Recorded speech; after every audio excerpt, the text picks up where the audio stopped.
Hey guys, and welcome back to App Tutorial. In this video, we're gonna look at how to show yourself in top pics in Tinder. Now let's begin. Well, do note that I have already logged into my account. In case you have not, do log in right now. This right here is the interface of Tinder.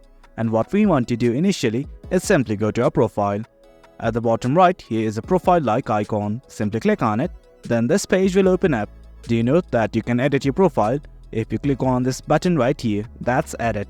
What we need to do to show in top pics right now is simply go to settings. At the top right, here is a gear-like icon. I'm simply gonna click on it. Then this page opened up. I'm simply gonna scroll down till I see something like show in top pics.